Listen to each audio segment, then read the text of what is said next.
Assalamualaikum warahmatullahi wabarakatuh. Perkenalkan, nama saya Karis Novela.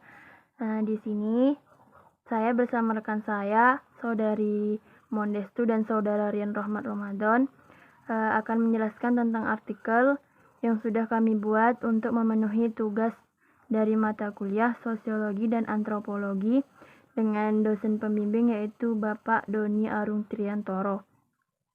Nah, kami bertiga sepakat mengangkat judul dari artikel kami yaitu Kontribusi Wali Songo terhadap penyebaran dakwah di Indonesia. Nah, kemudian kenapa kami mengangkat atau meneliti judul ini? Karena yang pertama, kami ingin mengetahui bagaimana para wali songo menyampaikan dakwahnya kepada masyarakat. Kemudian kami ingin memperkenalkan dakwah Wali Songo kepada masyarakat. Kami ingin masyarakat tahu bahwa Wali Songo ini sangat berperan penting terhadap penyebaran dakwah di Indonesia. Kemudian penjelasan selanjutnya akan dijelaskan oleh Saudari Mondestu. Terima kasih. Nama lain Sunan Kudus ini adalah Ja'far Shadiq atau Raden Untung dan Raden Amir Hajib. Dalam pola dakwah ini, dia berfokus kepada bidang kesenian sebagai media dakwahnya. Sunan Kudus ini dijuluki sebagai waliul ilmi, artinya wali yang menjadi gudang ilmu.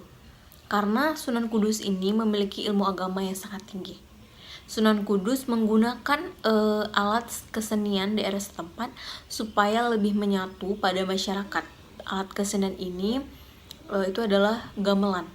Gamelan dipasang di serambi masjid dan dibunyikan pas hari-hari penting seperti hari peringatan Maulid Nabi Muhammad SAW. Maka dengan begitu akan banyak yang menyaksikan pertunjukan tersebut. Terus yang ingin menyaksikan harus mengucapkan kalimat syahadat terlebih dahulu. Hal ini dikenal dengan upacara saketa. Dalam dakwahnya, Sunan Kudus sangat toleran dalam hal budaya. Dan lama-kelamaan mulailah masyarakat mendatanginya satu persatu hingga berbondong-bondong mendatangi Sunan Kudus dan masuk Islam. Dan disitulah Islam berkembang pesat pada masa itu. Oke, Sunan Bonang dijuluki dengan nama Prabu Nyorokusumo. Sunan Bonang ini adalah putra dari Sunan Ampel, di mana pola dakwah yang dikembangkannya ini adalah dia memasukkan pengaruh ajaran Islam ke wilayah bangsawan, ke kerajaan Majapahit, keraton gitu, karena akan mempermudah nantinya dalam memperluas ajaran agama Islam.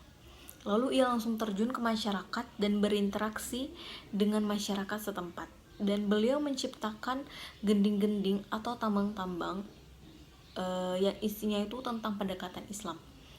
Sunan Bonang juga melakukan pembukuan dakwah di dalam kitabnya yang berbentuk puisi maupun prosa yang dikenal dengan nama Seluk Sunan Bonang.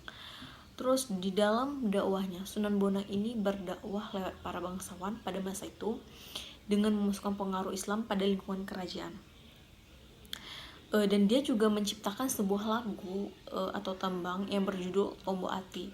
Ia juga mengubah gamelan Jawa pada masa itu yang kental dengan estetika Hindu dan merubahnya menjadi nuansa baru. Sunan Bonang juga membuat sebuah buku tentang ilmu tasawuf dengan judul buku yaitu Tanbihul Ghafilin. Sunan Derajat dijuluki dengan nama Syarifuddin Hashim, dan dia juga merupakan putra dari Sunan Ampel. Dalam penyebaran agama Islam, Sunan Derajat ini mendirikan pos-pos yang tujuannya itu untuk membantu masyarakat dan menyalurkan bantuan kepada masyarakat yang membutuhkan. Kemudian Sunan Derajat juga membuat sebuah perkampungan, percontohan namanya, di mana kampung itu bisa dipergunakan untuk lebih dekat dengan pengajaran dia gitu. Lalu selanjutnya itu ada menanamkan dan mengajarkan kepada masyarakat setempat betapa pentingnya membantu antar sesama. Jadi dia menerapkan untuk saling membantu dan saling bergotong royong, karena sesuatu yang berat bila dikerjakan bersama-sama itu akan menjadi ringan gitu. Jadi lalu dalam bidang seni, Sunan Derajat juga berhasil membuat tambang-tambang Jawa, yaitu seperti pakur kayak gitu. Dalam dakwahnya, Sunan Derajat ini dikenal dengan waliullah yang bersifat sosial. Dia mengajarkan kepada masyarakat betapa pentingnya saling tolong-menolong itu antar sesama. Dalam penyebaran agama Islam ini, ia sangat memperhatikan nasib kaum miskin, sehingga ia memberikan kepada kaum miskin itu dan menyebarkan atau memberikan pemahaman agama Islam kepada mereka. Bismillahirrahmanirrahim. Assalamualaikum warahmatullahi wabarakatuh. Baik, saya Rian Rahman Ramadan akan melanjutkan artikel kami, yaitu tentang kontribusi Wali Songo dalam penyebaran agama Islam di Indonesia. Nah, ada beberapa pertanyaan, apa perbedaan tema penelitian kamu dengan penelitian sebelumnya? Jadi tema kami pada artikel ini kontribusi Wali Songo dalam penyebaran agama Islam di Indonesia. Nah, pada penelitian sebelumnya adalah meneliti tentang pengelolaan masjid di kampung saya di Kuantan Sing ini. Selanjutnya, bagaimana cara mendapatkan dan mengolah data penelitiannya. Nah, kalau pengelolaan masjid ini datanya yaitu saya mewawancarai salah seorang pengurus masjid.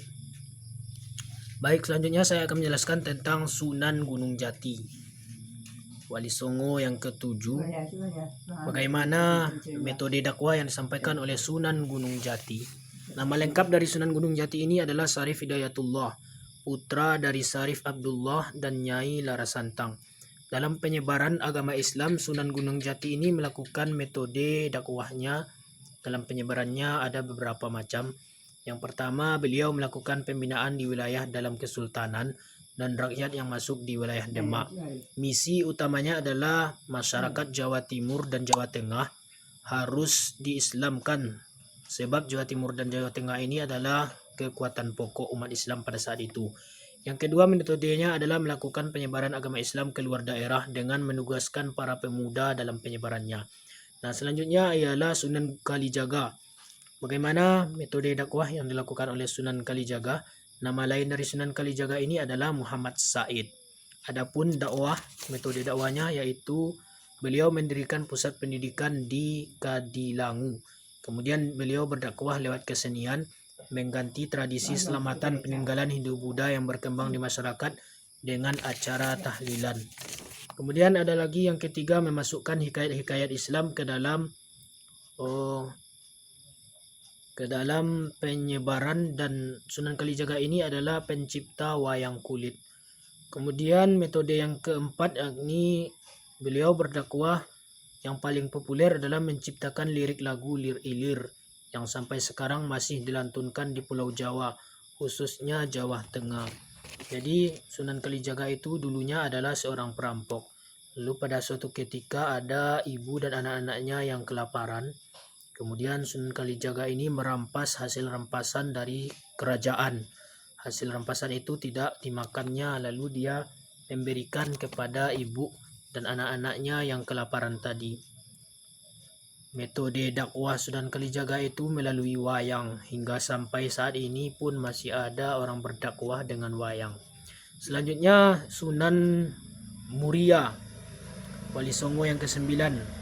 Nama lain dari Sunan Muria ini adalah Raden Prabowo atau Raden Umar Syahid. Sunan Muria ini adalah putra dari Sunan Kalijaga. Sunan Muria ini adalah seorang sufi atau dikenal dengan istilah lain ahli tasawuf. Bagaimana metode dakwah yang dilakukan oleh Sunan Muria ini? Yang pertama, beliau menjadikan daerah pelosok-pelosok pegunungan sebagai daerah pusat dakwahnya dalam menyampaikan ajaran agama Islam. Kemudian yang kedua, beliau juga berdakwah dengan kesenian. Sunan Muria menciptakan sebuah ganding bernama Ganding Simon atau Kinanti. Nah, dengan ganding itulah Sunan Muria ini berdakwah kepada masyarakat. Jadi pada intinya dakwah Wali Songo ini sangat berperan penting mulai dari dulu hingga sampai saat sekarang ini.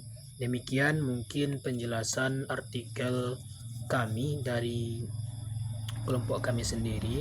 Lebih dan kurangnya kami mohon maaf. Wabillahi taufiq wal hidayah. Wassalamualaikum warahmatullahi wabarakatuh.